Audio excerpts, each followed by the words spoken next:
ओम शांति। बाप रूहानी बच्चों को समझाते हैं।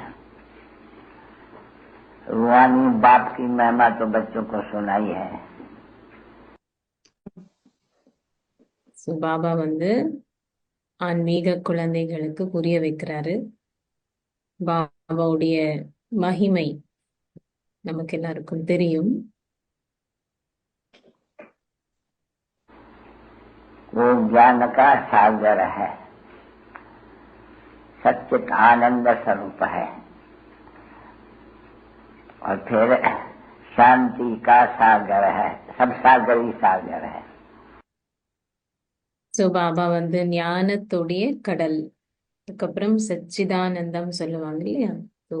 சத்தியம், சைத்தன்யம், உயிருள்ளவர், அதுக்கப்புறம் ஆனந்தம் நிறைந்தவர். அதுக்கப்புறம் பாபா சொல்றது அவருடைய மகிமை அமைதியின் கடல், சாந்தி கடல்.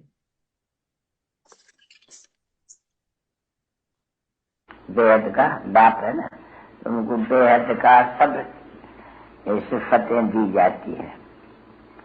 बाप कौन है? अभी बाप है ज्ञान का सागर, और ये जो समय में सभी मनुष्य है जिनमें आत्मा और शरीर का जोड़ होते हैं, वो सब जानते हैं कि हम भक्ति के सागर है।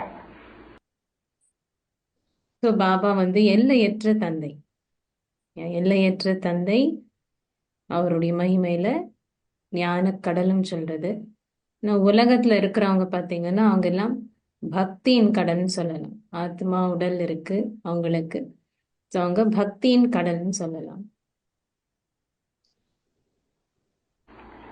जो भक्ति में सबसे तीखा है उनको बहुत मान मिलता है। तो इस समय में है भक्ति, कलयुग में होती है भक्ति, और सतयुग में है ज्ञान का सुख। ऐसे नहीं कि ज्ञान है वहाँ, नहीं, ये महिमा सिर्फ एक बाप की है और दूसरे है बच्चों की महिमा।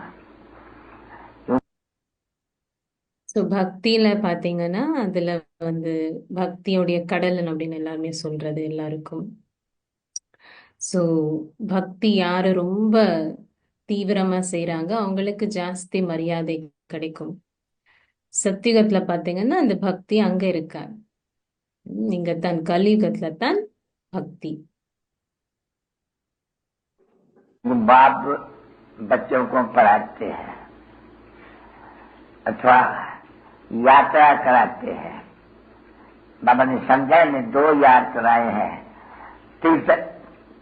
तीर्थ मनुष्य करते हैं, नहीं भगत तीर्थ करते हैं, चारों तरफ चक्कर लगाए करके वो 2 महीना 2 महीना 3 महीना लगते हैं।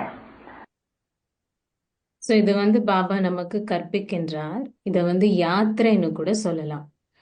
பாபா நமக்கு விளங்கப்படுத்திருக்காரு 2 வகையான யாத்திரை இருக்கு. அதுல ஒண்ணு தீரத்துன்னு சொல்லுற. தீரத்து அப்படின்னா மற்ற இடங்களுக்கெல்லாம் போறது. இப்படியும் சொல்லுவாங்க இல்லையா, 4 பக்கத்துலயும் போறாங்க தேடுறாங்க அப்படின்னு. 3 மாதம் 6 மாதத்துக்கு அந்த மாதிரி யாத்திரை கூட போவாங்க. वो जो चक्कर पर जाते हैं तो विकार में नहीं जाते हैं, कोई भी शराब किसी चीज नहीं खाते हैं। ये तो बहुतों ने तीर्थ किए होंगे, चारों तरफ चक्कर लगाने। कभी அந்த மாதிரி அவங்க யாத்திரையில போகும் பொழுது எந்த மாதிரி விகாரங்களுக்கு ஈடுபட மாட்டாங்க. குடிக்கிறதாகட்டும் இல்ல வேற எந்த விதமான விகாரங்களையும் ஈடுபடாம அந்த யாத்திரையில அவங்க போவாங்க. बद्रीनाथ देखो, कभी सिद्धनाथ देखो, कभी रामेश्वर देखो, कभी कहाँ देखो, तो चक्कर लगाते हैं नहीं बच्चे। क्यों चक्कर लगाते हैं? भाई ये भक्ति करते हैं भगवान की। अभी भगवान तो एक चाहिए, नहीं सभी के तरफ तो चक्कर नहीं लगाना चाहिए, नहीं। वो शिव बाबा के भी பாபா சொல்றது யாத்திரைக்கு இந்த இடத்துக்கு போவாங்க, சம்டைம்ஸ் இல்ல அந்த இடத்துக்கு போவாங்க. அப்போ கடவுள் அப்படின்னு சொன்னா ஒண்ணுதானே இருக்கணும். சோ எல்லா இடத்துக்கும் தெரியக்கூடாது, அப்படித்தானே? கடவுளுக்கு பக்தி செஞ்சாலும் ஒரு கடவுள் தானே இருக்கணும். இனிமையான வாய்ஸ்ல கேட்டோம் இல்ல, கேட்டுட்டே இருக்கலாம் போல இருக்கு.